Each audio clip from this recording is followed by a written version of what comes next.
नमस्कार दोस्तों स्वागत है आपका अपने YouTube चैनल एग्जाम सेलपुरिया में। दोस्तों आज की जो हमारी वीडियो है वो है समास को लेकर। इसका आज पार्ट 1 है, कल इसका जो आगा पार्ट 2 आगा, जिसमें हम पूरी तरीके से समास कंप्लीट कर चुके होंगे। दोस्तों आज जो समास की शुरुआत है, आज इसका पार्ट 1 है। दोस्तों करते हैं आज की क्लास स्टार्ट। अगर दोस्तों आपको वीडियो अच्छी लगे तो वीडियो को लाइक करें और चैनल को सब्सक्राइब कर ले, जिससे मैं नेक्स्ट वीडियो बनाऊं तो वो आप तक सबसे पहले पहुंच जाए। तो दोस्तों करते हैं आज की वीडियो स्टार्ट। पहला है हमारा समास।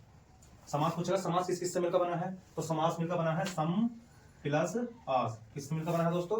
सम प्लस आस से मिलकर बना है। तो सम किसे कहते हैं? सम कहते हैं पास को, और आस कहते हैं बैठना। तो मतलब के पास बैठना का अर्थ क्या है दोस्तों? समास है। समास की परिभाषा पूछेगा तो समास की परिभाषा होती है दो या दो से अधिक शब्दों का मेल से बना सार्थक शब्द समासिक शब्द कहलाता है। क्या? दो या दो से अधिक शब्दों का मेल से बना सार्थक शब्द समासिक शब्द कहलाता है। समासिक शब्द में पद पूछा, समासिक शब्द में पद कितने होते हैं? तो समासिक शब्द में जो पद होते हैं तो वे होते हैं दो होते हैं दोस्तों। समासिक शब्द में पद कितने होते हैं दोस्तों? वे कितने होते हैं? दो होते हैं। कौन कौन से होते हैं? नंबर एक होता है पूर्व पद और दूसरा होता है उत्तर पद। एक होता है पूर्व पद और एक होता है उत्तर पद। जैसे गगन चुंबी लिखा हमने, तो इसमें क्या लिखा है? गगन प्लस चुंबी, गगन प्लस चुंबी। तो इसमें गगन क्या है? इसमें पूर्व पद है। उत्तर पद क्या है? इसमें चुंबी है। उत्तर पद क्या है दोस्तों? इसमें चुंबी है।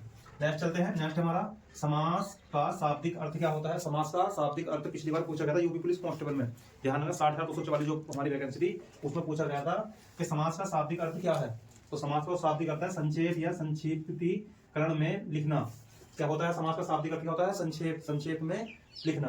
नेक्स्ट चलते हैं दोस्तों। कई बार क्वेश्चन पूछा गया है कि समास के भेद कितने होते हैं या समास के प्रकार कितने होते हैं। तो समास के जो आपको प्रकार बताने हैं तो वे होते हैं कितने? 6 प्रकार के। और दोस्तों आपसे प्रधानता के आधार पर पूछे, किसके आधार पर? प्रधानता के आधार पर। प्रधानता के आधार पर, प्रधानता के आधार पर दोस्तों आपको 4 प्रकार के बताने हैं, जिसमें हमारे कर्मधारय और डिगो हमारे शामिल नहीं होते हैं। प्रधानता के आधार पर कितने प्रकार के? 4 प्रकार के। समास के प्रकार टोटल पूछकर तो कितने? 6। या भेद पूछकर तो कितने बताने हैं दोस्तों? 6 बताने हैं। इसमें पहला कौन सा होता है? पहला होता है इसमें अव्ययीभाव समास। कौन सा होता है दोस्तों? अव्ययीभाव समास। दूसरा होता है तत्पुरुष समास। तीसरा होता है क्या हमारा? द्वंद्व समास होता है। चौथा क्या होता है हमारा? बहुवचनीय समास होता है। पांचवा कौन सा होता है हमारा? कर्मधारय समास होता है। छठा कौन सा होता है दोस्तों? हमारा द्विगु समास होता है। द्विगु समास होता है। इसमें पूछ लेगा अव्ययीभाव समास में जो हमारा कौन सा पद प्रधान होता है, तो कौन सा पद प्रधान होता है? इसमें पूर्व पद प्रधान होता है। तो इसमें अव्ययीभाव समास में कौन सा प्रधान होता है? पूर्व पद प्रधान होता है। ऐसी तत्पुरुष समास से पूछ लेगा तत्पुरुष समास में कौन सा पद प्रधान होता है, तो इसमें होता है उत्तर पद प्रधान। कौन सा? उत्तर पद प्रधान। नेक्स्ट चलते हैं द्वंद्व समास में पूछेगा तो द्वंद्व समास में कौन सा पद प्रधान होता है? इसमें दोनों पद क्या होते हैं? प्रधान होते हैं। दोनों पद प्रधान होते हैं। दोस्तों आपको घबराना नहीं है कि जितने भी हमारे समास हैं 6 के 6 हम बाई स्टेप पढ़ेंगे हैं। जैसा पहला हमारा अव्ययीभाव समास पढ़ेंगे, फिर उसके बाद पुरुष समास पढ़ेंगे, उसके बाद द्वंद्व समास पढ़ेंगे, उसके बाद बहुवचनीय समास पढ़ेंगे, उसके बाद कर्मधारय समास पढ़ेंगे और उसके बाद क्या पढ़ेंगे? द्विगु समास। एक एक करके इनका जो बिल्कुल विश्लेषण है उसके बिल्कुल आपको विस्तार से बताया जाएगा। ठीक है दोस्तों, चलते हैं। देखो द्वंद्व समास में कौन सा होता है? दोनों पद प्रधान होते हैं। और बहुवचनीय समास में क्या होता है? बहुवचनीय में दोनों पद अप्रधान होते हैं, मतलब कोई पद प्रधान नहीं होता है बहुवचनीय समास में, क्योंकि इसमें तीसरा अर्थ निकलता है। जैसे लंबा है उधर जिसका, तो अर्थात क्या है? गणेश। तो मतलब तीसरा अर्थ निकला क्या? गणेश। ठीक है दोस्तों, अगला है कर्मधारय समास। कर्मधारय क्या होता है? उत्तर पद प्रधान। कर्मधारय में कौन सा होता है? उत्तर पद प्रधान होता है। ऐसी द्विगु समास है हमारा। द्विगु समास में क्या होता है? इसमें भी उत्तर पद प्रधान होता है। तो दोस्तों उत्तर पद किसमें प्रधान होता है? तो द्विगु में होता है, एक कर्मधारय में होता है हमारा, और कौन सा में होता है? एक हमारा तत्पुरुष समास में होता है। 3 में क्या होता है हमारा? उत्तर पद प्रधान होता है। और जिसमें कोई पद प्रधान नहीं होता उसे कहते हैं बहुवचनीय, और जिसमें दोनों पद प्रधान होते हैं उसे कहते हैं द्वंद्व, और जिसमें क्या होता है? पूर्व पद प्रधान होता है उसे कहते हैं हम अव्ययीभाव समास। अव्ययी देखो यही चल रहा है, जो बीए न हो, अव्ययी। अव्यय मतलब जो बीए न हो, तो इसे दोस्तों अव्ययीभाव समास को जो कहते हैं हम, इसे उपसर्गों वाला समास भी कहते हैं, क्योंकि इसमें अधिकतर उपसर्गों का प्रयोग होता है। दोस्तों चलते हैं आगे। नेक्स्ट क्या हमारा? समास का विलोम क्या होता है? दोस्तों समास का आपसे विलोम भी पूछ सकता है। समास का विलोम क्या होता है? तो समास का विलोम जो होता है वो होता है व्यास। क्या होता है दोस्तों? व्यास। व्यास का अर्थ क्या होता है? व्यास का अर्थ होता है कथावाचक। कथावाचक। समास का जो अर्थ होता है वो होता है छोटा। समास का अर्थ क्या होता है? संक्षेप या छोटा। और हमारा व्यास का अर्थ क्या होता है? कथावाचक। जो बड़ी होते हैं, मतलब कि जो बड़ा होता है उसे कहते हैं व्यास, और जो छोटा होता है उसे कहते हैं हम समास। ऐसे समास विग्रह पूछे, समास विग्रह किसे कहते हैं? तो समास विग्रह कहते हैं समासिक शब्द के बीच संबंध बताना, समास विग्रह कहलाता है।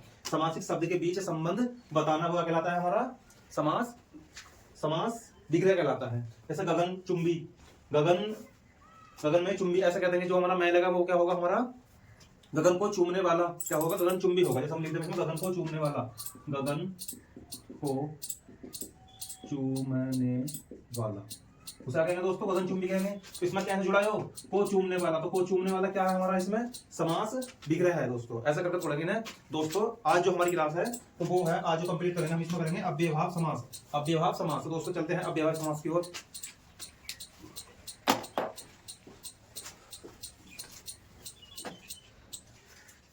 तो दोस्तों जो हमारा पहला समास है वह है हमारा अव्ययभाव समास। कौन सा है, अव्ययभाव समास। आज जो हम कंप्लीट करेंगे वो अव्ययभाव समास करेंगे। जो बचे हुए समास हैं वे हम नेक्स्ट वीडियो में कंप्लीट करेंगे दोस्तों। अव्ययभाव मतलब अव्यय, यहाँ से क्या निकला दोस्तों, अव्यय निकला। तो अव्यय का अर्थ क्या होता है, अव्यय का होता है जिसका कुछ व्यय न हो। तो दोस्तों इस समास में कुछ व्यय नहीं होता है, तो इसलिए कहते हैं इसका कुछ व्यय न हो, उसे कहते हैं अव्यय कहते हैं दोस्तों। इस अव्ययभाव समास को कहते हैं क्रिया विशेषण के रूप में काम करता है। तो क्रिया विशेषण आपसे पूछ रहा है दोस्तों, क्रिया विशेषण के रूप में कौन सा समास कार्य करता है, तो आप कौन सा बताएंगे, वह करता है हमारा अव्ययभाव समास। एक इंपोर्टेंट बात और है, इस समास में उपसर्ग सम्मिलित होते हैं। तो इस समास में क्या होते हैं, उपसर्ग सम्मिलित होते हैं। अगर दोस्तों आपसे पूछोगे उपसर्ग वाला समास किसे कहते हैं, उपसर्ग वाला समास किसे कहते हैं दोस्तों, तो वो कहते हैं हम किसे, अव्ययभाव समास को। ये बात कंप्लीट है, आगे चलते हैं। नेक्स्ट है हमारा उपयोग उपसर्ग। जो इसमें उपयोग उपसर्ग होते हैं वे वाले देखो कौन कौन से होते हैं। एक इसमें यथा होता है, यथा। एक होता है इसमें भर, एक होता है इसमें बा, एक होता है इसमें बे, इसमें होता है दर, आ, अनु, नी, पर, प्रति, ए, उप, ब। ये आदि उपसर्ग इसमें आते हैं दोस्तों। ये उपसर्ग आपने ध्यान रख लेना, सिर्फ यथा, भर, बा, बे, दर, आ, अनु, नी, पर, प्रति, ए, उप, ब। अगर आपने ये उपसर्ग भी ध्यान रखे तो इस वाले समास में आपको कोई दिक्कत नहीं होने वाली। तो दोस्तों इसका एग्जाम्पल देख लेते हैं। एग्जाम्पल जो है इसके एग्जाम्पल जो है वो देख लेते हैं। इसमें यथा स्थान क्या होता है, इसका एग्जाम्पल यथा स्थान। तो दोस्तों क्या आ गया इसमें, यथा आ गया। यथा कहाँ लिखा है हमने इसमें, देखो ये लिखा है यथा। अगला है इसमें यथा समय, तो यथा समय हो गया तो यथा आ गया। यथा शक्ति, यथा आ गया दोस्तों। अनुरूप, अनु देखो इसमें लिखा होगा अनुरूप, अनुरूप। दोस्तों उपसर्ग कैसे कहते हैं, जो शब्दों के प्रारंभ में लगते हैं उन्हें उपसर्ग कहते हैं, जो बाद में लगते हैं शब्दों के उन्हें कहते हैं प्रत्यय। तो बात को आपको पता ही होगी, ये मैंने पहली क्लास में बताई। अगर आपने पहली क्लास नहीं देखी है अभी यूट्यूब पोस्ट उसमें जो हमारी हिंदी स्टार्ट हुई थी, उसमें अगर आपने पहली क्लास देखी है तो उसमें पहली क्लास को जाकर देख लो। मैंने उपसर्ग प्रत्यय के बारे में उस क्लास में बता रखा है दोस्तों। जैसे अनुरूप हो गया हमारा, तो अनु आ गया। बाकायदा हो गया, बाकायदा देखो इसमें बा कहाँ है दोस्तों, तो बा कहाँ है इसमें, बैसिका बन जाएगा हमारा बाप। ये देखो दोस्तों बाकायदा। क्या आगे चलते हैं, अगला हमारा बेकाम, तो इसमें क्या आएगा, बे आ जाएगा दोस्तों। ये बे। तो दोस्तों आपको उपसर्ग याद करने हैं, सिर्फ ये इनका रट्टा नहीं मारना एग्जाम्पल होगा। आप सिर्फ उपसर्ग देखो और सारे जितने भी हमारे व्यवहार के समास हैं वो सब आप आसानी से कंप्लीट कर सकते हैं। अगला है हमारा उपकूल। उपकूल दोस्तों इसमें उप भी होगा, देख लो उप एरिया, उपकूल। अगला है भरपेट, तो भर भी होगा दोस्तों, भर एरिया, भर। अगला है दरअसल, तो दरअसल दर होगा, देखो दर एरिया दोस्तों, दर। अगला है हमारा वसूली, तो बैग होगा इसमें, वसूली एरिया बैग। अगला चलते हैं प्रत्येक, तो प्रति प्लस एक बनेगा इसका संधि, तो प्रति होगा इसमें, तो प्रति एरिया हमारा, प्रति प्लस एक, तो प्रत्येक ये वाला बनेगा। अगला चलते हैं परोक्ष, तो पर होगा इसमें, पर दोस्तों एरिया पर। चलते हैं प्रति ध्वनि, तो प्रति होगा, तो प्रति एरिया। तो दोस्तों ऐसे कंप्लीट करने हैं। एक चीज और ध्यान रखनी दोस्तों आपको, जो इंपॉर्टेंट है इसमें है, इसमें बार बार आवृत्ति भी होती है।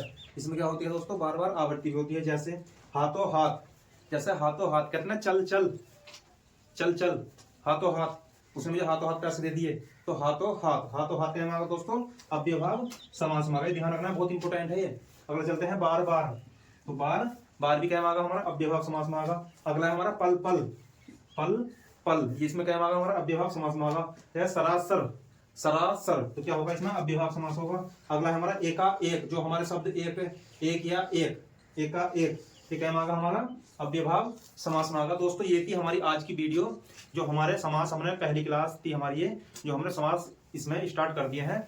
आने वाली वीडियो में जो होंगे हमारे समास कंप्लीट होंगे। तो दोस्तों वीडियो जरूर पूरी देखा करें। तो दोस्तों अगर वीडियो आपको अच्छी लगे तो वीडियो को लाइक करें और चैनल को सब्सक्राइब करें। जय हिंद दोस्तों।